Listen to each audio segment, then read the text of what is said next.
Anytime, anywhere. ABC News Now. Start here.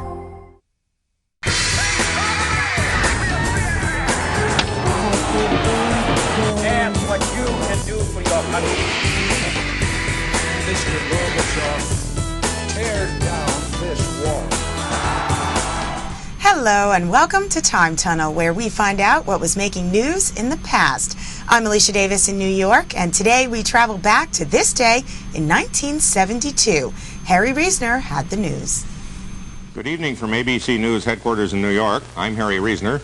Howard K. Smith is on the way to Moscow, but has recorded a comment for tonight. These are tonight's headlines.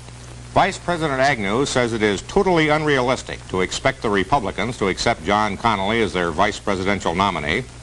President Nixon visits Governor Wallace in the hospital.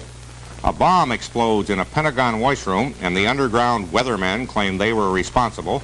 The cost of living rose slightly in April, in spite of a drop in food prices.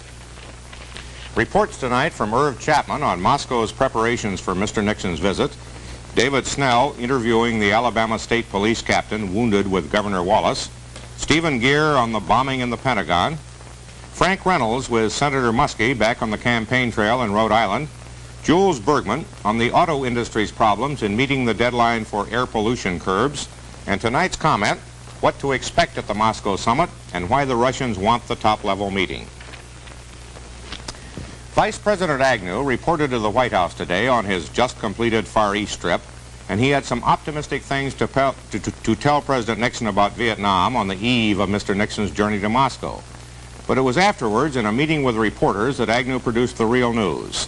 Since the resignation of John Conally as Treasury Secretary earlier this week, there's been a lot of speculation that he might switch from the Democratic to the Republican Party and replace Agnew as the president's running mate this year.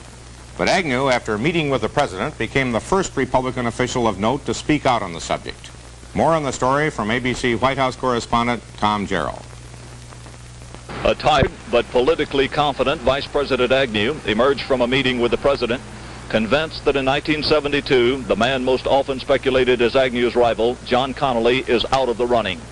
Agnew had rushed home from Asia to meet with Mr. Nixon before the president departs for Moscow. The vice president stopped short of saying he had been offered the number 2 spot again on the Nixon ticket, but he described himself as quite relaxed about it. Well, I've got to say this. I have the greatest respect for Mr. Conally. We were governors together, and I admire him. I think he's a very capable man, a very dynamic politician, but I must say that I think it's totally unrealistic to consider that the Republican convention is going to accept Mr. Conally as vice president. We have a lot of other good Republicans in the Republican Party that the president might turn to if he decided I wouldn't be helpful to him. But Mr. Conally is just not it. The vice president also reported on a 2-hour Saigon briefing he had on the war, where leading military and political figures assured him the latest strategy of mining harbors and bombing the North is paying off. What we've seen here through the mining of Haiphong and through the military strikes to disrupt the communications and the logistical systems of the enemy is not only that his morale has failed to a tremendous extent, but that the morale of the South Vietnamese has been rejuvenated, and they feel they've turned the corner and are on the way back.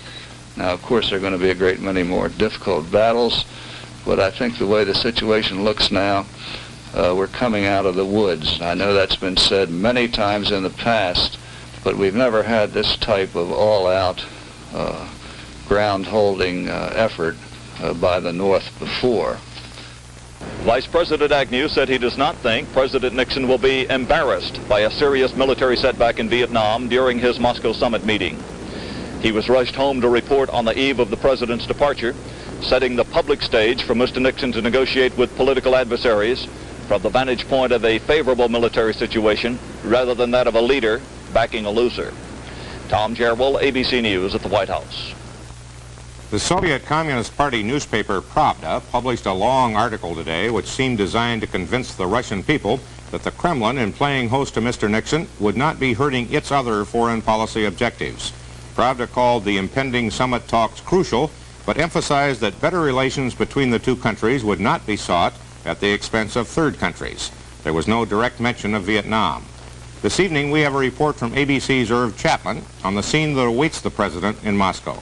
The Hotel Ingrist, a year and a half old, with more than 1,000 beds, able to house 4 times the press contingent the Soviet government will invite.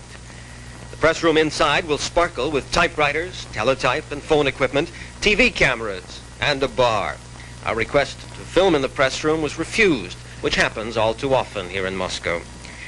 The motorcade route from the airport will take President Nixon past newer housing on the outskirts, buildings of the 1950s on Lenin Avenue. If the Nixon luck holds, the sun will shine by the time he crosses the old stone bridge toward the Kremlin itself. In the great Kremlin Palace, the summit talks will take place on reducing arms spending and a large step up in American trade and investment. While the big issue for the president may be Vietnam, Party Chief Brezhnev can afford to step over that obstacle. He has important initiatives going in Europe. If the Nixons have time for sightseeing, there's the towering Moscow State University, the Young Pioneers Palace on Lenin Hills. The president will give a formal dinner with appropriate toast in California or Soviet champagne at the official residence of the United States ambassador.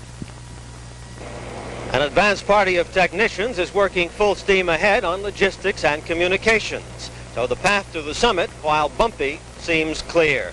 This is Irv Chapman, ABC News, Moscow. Mr. Nixon, during his busy day preparing for Moscow, managed to find time to pay a surprise visit to wounded Governor George Wallace at his Maryland hospital. Steve Bell reports. Even members of Governor Wallace's staff were unaware that President Nixon planned to visit Holy Cross Hospital this morning. The president spent nearly 20 minutes with the Alabama governor, talked briefly with Mrs. Wallace, then with newsmen. He's very alert, and as far as his spirit, it has not been depressed by this terrible event. We had a good talk. Naturally, I did not want to impose on him at a time that he was obviously still suffering pain and the rest, but he kept me a little longer than the doctors wanted me to stay. The major subject that we discussed in terms of the future was the trip that I'm taking to Russia. He wished me well, and I told him that when I returned, I would see to it, if he wanted to see that he got a briefing on some of the things that we did discuss in the Soviet Union. I must say that as I looked at him this morning at 9 o'clock, he was very alert. He looked as if he'd had a good night's sleep. His reaction time was extremely fast. You would think he was just in for a tonsillectomy or something like that, rather than what he's been through. I think the governor is going to come out of this. I don't know what the physical damage will be, but the most important thing, nothing's happened to his head, and nothing has happened to his heart. After the president left, Wallace marked 2 more recovery firsts, sipping half a bowl of broth and sitting briefly in a hospital chair. Meanwhile, the presidential motorcade had moved on to Walter Reed Hospital and a visit with wounded Secret Service man Nick Zarvis. This time, the president made a promise while accompanied by Bob Taylor, head of the Secret Service White House detail. I told him, and in the presence of Mr. Taylor, that just as soon as he recovered, that he was to get whatever assignment that he wanted, that he and his wife and family should go where they wanted to go. Matter of fact, I just had in mind, Bob, you might send him to Key Biscayne. Send him to Key Biscayne. That's a very good assignment for a fellow to recuperate, this fellow. Yes, sir. How about that? Huh? Sir, sounds good to me. He wants to go there, or he could go to San Clemente. Either place, okay? That's even better. Yes, sir. Done. Fine, wherever he wants to go. The president said Agent Zarvis, wounded in the throat, had a 100% chance of regaining his ability to speak. Steve Bell, ABC News, Washington.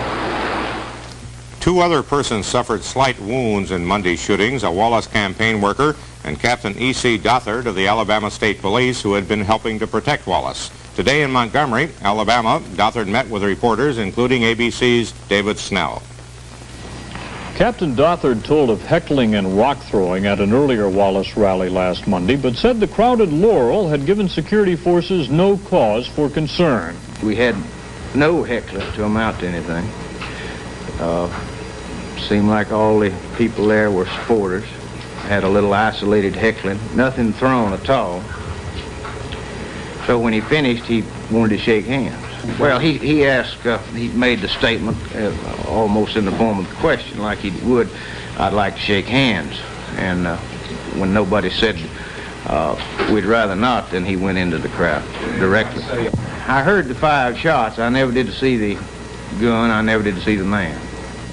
What had happened is what we had always been afraid might happen. And when you're in a crowd like that, it's hard to have any control over what happened nearby. Do you think it's possible to protect a candidate as he campaigns in this way? It's impossible, I think, in a crowd, especially at an outdoor rally where you don't have any way to know what they bring into the area. Captain Dothard feels an end to outdoor rallies and handshaking in mass crowds might help tighten security for presidential candidates. But he said he didn't know what Governor Wallace would think of his suggestions. David Snell, ABC News, Montgomery, Alabama. The accused gunman in the Wallace shooting, Arthur Bremer, apparently has spent some time traveling in the vicinity of more than one of the political candidates. It has now been discovered that Bremer stayed at the Waldorf Astoria Hotel in New York on April 7th and 8th when Senator Hubert Humphrey was scheduled to be there. For some unknown reason, however, Humphrey changed plans and stayed elsewhere. Authorities already have been looking into the possibility that Bremer had been following Senator George McGovern during one of his recent campaign tours.